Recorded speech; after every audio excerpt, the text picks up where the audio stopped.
হাফিজুল মুহাম্মদ অজু করে সাজদায় পড়ে আল্লাহর কাছে বলে, আল্লাহ তাআলা জানি আমার প্রতি আপনি খুশি নয়, কিন্তু আমি একটু কৌশল করলাম আপনার উপর ভরসা করি।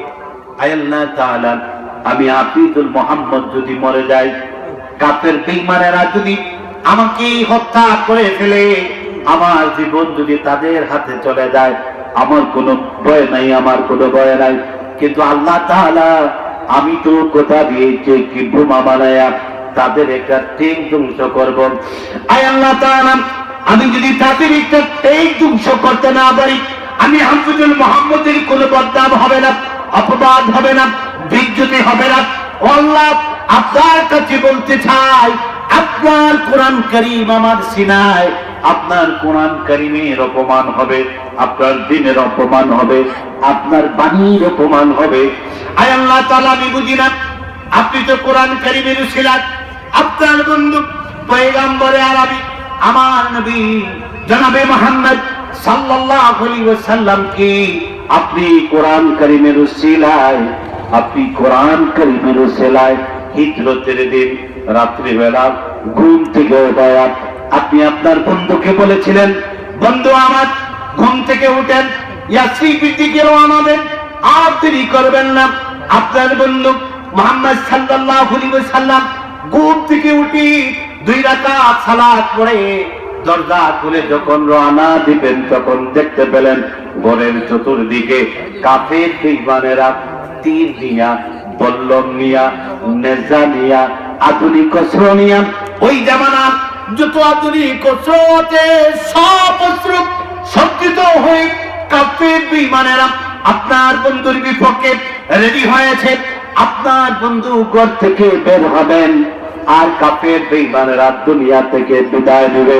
আল্লাহ তাআলা, আপনার বন্ধু বলেছিলেন, আল্লাহ তাআলা, আমি তো ঘর থেকে বের হতে চাই, কেমনে আমি ঘর থেকে বের হব, আপনি আমাকে উপায় বলে দেন।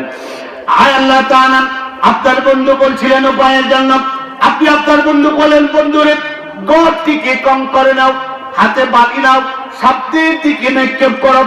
আপনার বন্ধু বলেছিলেন, আল্লাহ তাআলা, আমি তো নিক্ষেপ করতে চাই সামনের দিকে, কিন্তু সামনের দিকে নিক্ষেপ করি একদিকে যাবে, যেদিকে নিক্ষেপ করব সেদিকে যাবে। কাফের বেঈমানেরা তো আমার ঘরের চতুর্দিকে আছে, আল্লাহ তাআলা, আমি কি করব? আয় আল্লাহ তাআলা, আপনি উপায় বলে দেন আমার উম্মতের জন্য। যখন আমার উম্মতেরা বিপদে পড়বে, সেই বিপদের সময় আমার উম্মতেরা যেন আপনার উপায়কে অনুকরণ করে বেঈমান কাফেরদের চক্রান্ত থেকে দিনকে জিন্দা করতে পারে। আমার উম্মতের শিক্ষার জন্য আমাকে উপায় বলে দেন। আয় আল্লাহ তাআলা, আপনি আপনার বন্ধুকে বলেছেন, বন্ধু আমার, আপনি ঘর থেকে বের হন, ঘর থেকে আপনি বের হতে দেরি হবে, আপনার গোটা জিন্দেগি হেফাজত করতে আমি আল্লাহ 1 মিনিট দেরি করব না। কন্যা সুবহানাল্লাহ। আয় আল্লাহ তাআলা, এরপরে আপনার বন্ধু বললেন, আয় আল্লাহ তাআলা, আমি তো নিক্ষেপ করতে যাই একদিকে, কাফির বেঈমানেরা চতুর্দিকে, কি থেকে কি যেন হয়ে যায়, আপনি উপায় বলে দেন। তখন আপনি বলেছেন, বন্ধুরে, আপনি নিক্ষেপ করবেন একদিকে, আমি আল্লাহ দায়িত্ব হলো চতুর্দিকে কাফের বেঈমানদের চোখে চোখে পৌঁছে দেওয়া দায়িত্ব আমি আল্লাহ। বুঝতেছেন কথা? আল্লাহ দায়িত্ব চতুর্দিকে। আয় আল্লাহ তাআলা, আপনার বন্ধু চলে গেলেন, মদিনায় চলে যাওয়ার পরে আপনাকে বললেন, আল্লাহ তাআলা চতুর্দিকে কাফের ছিল, আমি নিক্ষেপ করেছি সামনের দিকে, কেমনে কি হলো বুঝলাম না, আপনি একটু আমাকে বোঝাইয়া বলেন। আল্লাহ তাআলা তখন বলেছিলেন, বন্ধুরে, আপনি যখন বালিকণা গুলা শব্দের দিকে নিক্ষেপ করেছিলেন, তখন ওই হাতটা আপনার হাত ছিল না, হয়ে গিয়েছিল আমার কুদরতি হাত। আর আমি আল্লাহ তাআলা আমার কুদরতি হাত দ্বারা পৌঁছে দিয়েছি চতুর্দিকের কাফেরদের চোখে চোখে। হাফিজুল মুহাম্মদ বলে, আয় আল্লাহ তাআলা, আপনার বন্ধু বলেন কেমনে কি হলো আল্লাহ বুঝি নাই। তখন আপনি বলেছিলেন ওয়ামা রামাইতা ইয রামাইতা ওয়ালাকিন্নাল্লাহা রামা। আয় আল্লাহ তাআলা, তখন আপনি বলেছিলেন বন্ধুরে কাফির বিঈমানদের বিরুদ্ধে আপনি যে হাত দ্বারা নিক্ষেপ করেছিলেন বালি কণাগুলা, ওই হাত আর আপনার হাত ছিল না। ওই হাত যখন আমি আল্লাহর কুদরতি হাত হয়েছে, বলুন আল্লাহু আকবার। মুসলমান বন্ধুরা, সমাজে ফিতনা আছে না নাই? কথা কন আছে। জুলুম আছে, নির্যাতন আছে, আছে না নাই? যেখানে ফিতনা, যেখানে অন্যায়, যেখানে জুলুম, আল্লাহর উপর ভরসা করে দাঁড়াবেন। খোদার কসম করে বলি, বেলা যেতে সময় লাগবে, আপনার দাঁড়ানো আল্লাহর কাছে কবুল হতে সময় লাগবে। কথা কন একটু তুলি শরীফ পড়ুন। আল্লাহুম্মা সাল্লি আলা সাইয়্যিদিনা মাওলানা মুহাম্মদ ওয়া আলা আলি সাইয়্যিদিনা মাওলানা। আর জোরে পড়ুন আল্লাহুম্মা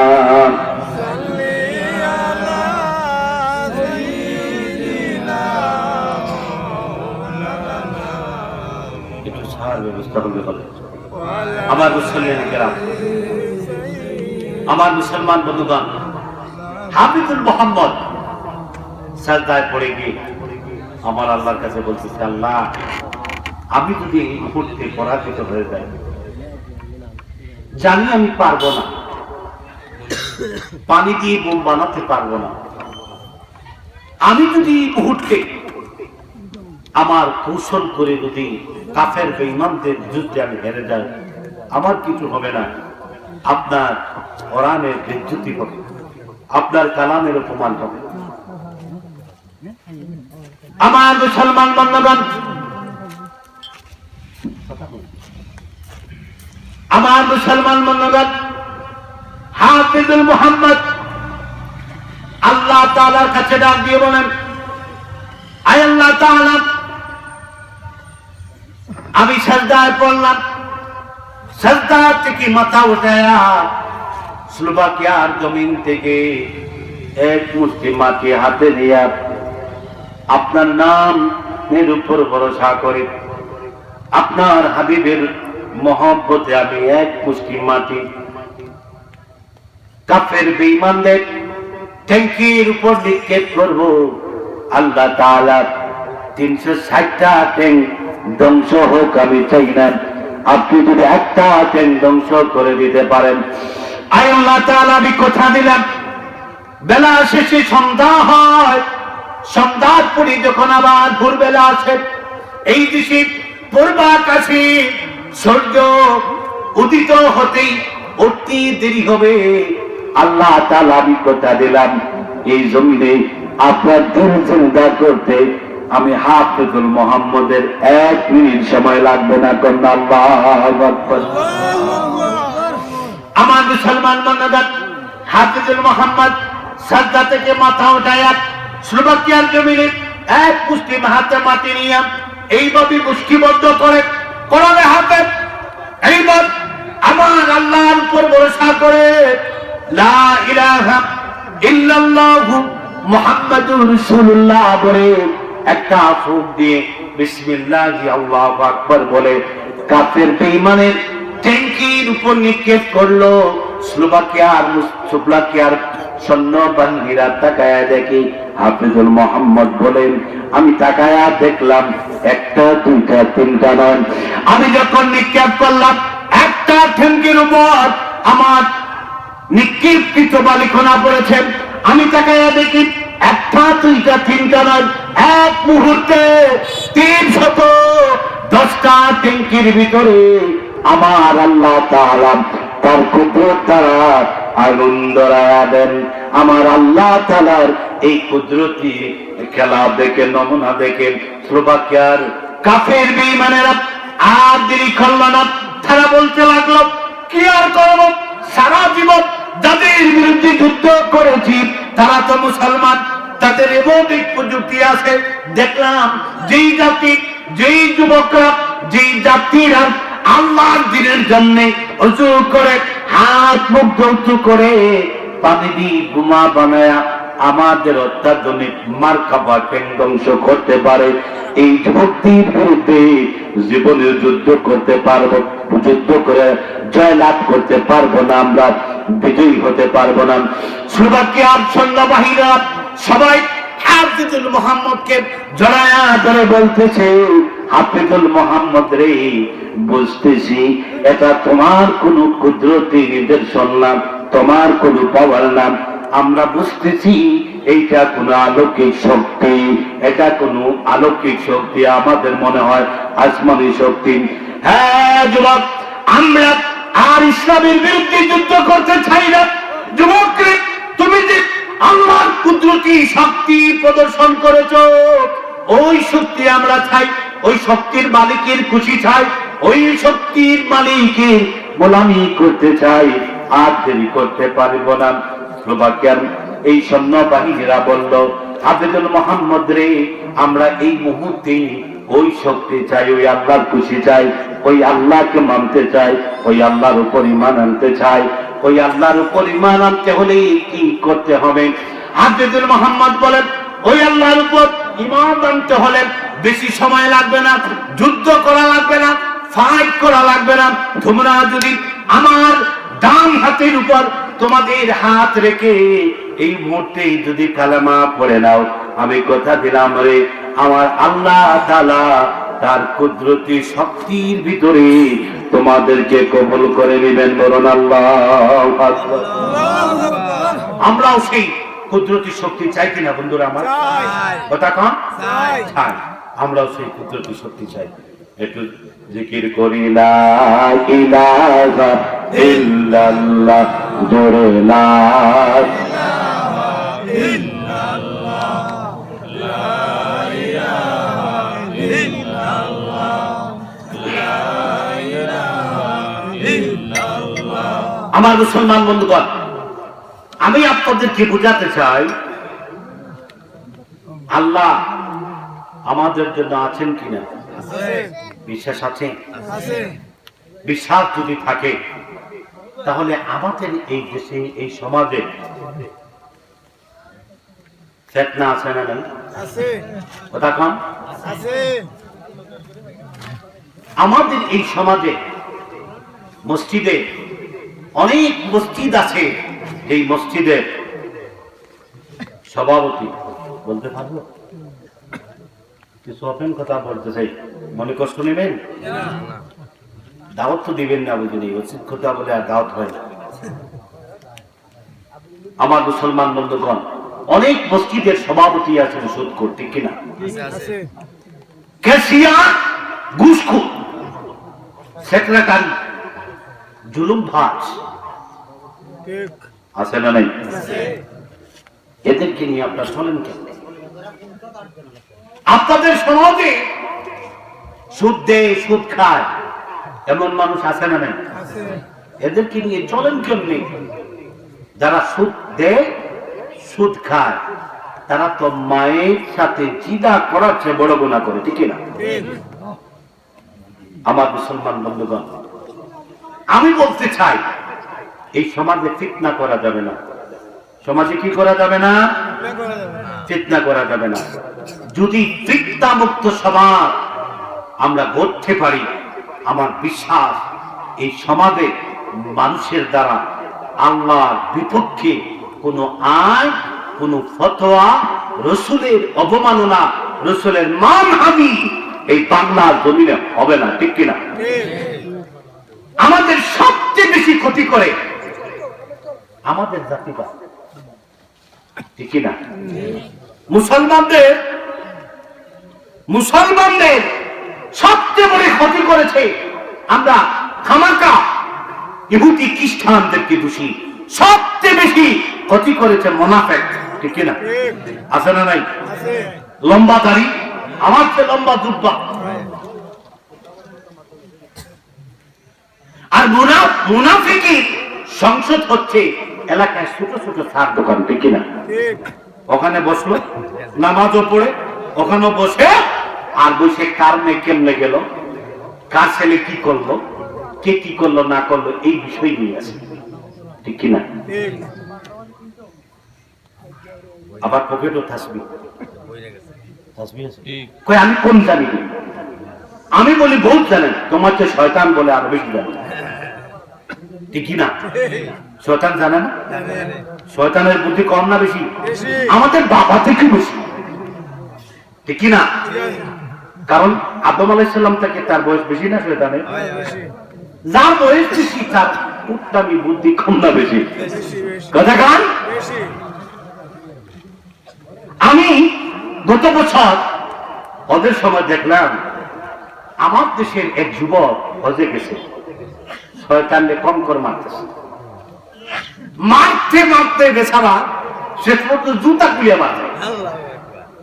আমি বলে বলে বান্ধবরে ভাই, ওই জায়গায় শয়তান মারতে গেছো জুতা দিয়া, ওই জায়গায় নামাইয়া আমার দেশে আসো, এলাকায় সবচেয়ে বড় শয়তান, তারে জুতা দিয়ে পিটাও।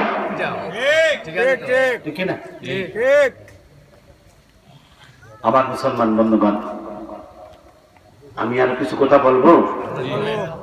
বলুন, আমরা যারা এখানে বসে আছি আমরা মানুষ কিনা? হুজুর আইছে মানুষ। আর কত সময় নেব? আমার শেষ কিন্তু হুজুরে চলে আসেন না।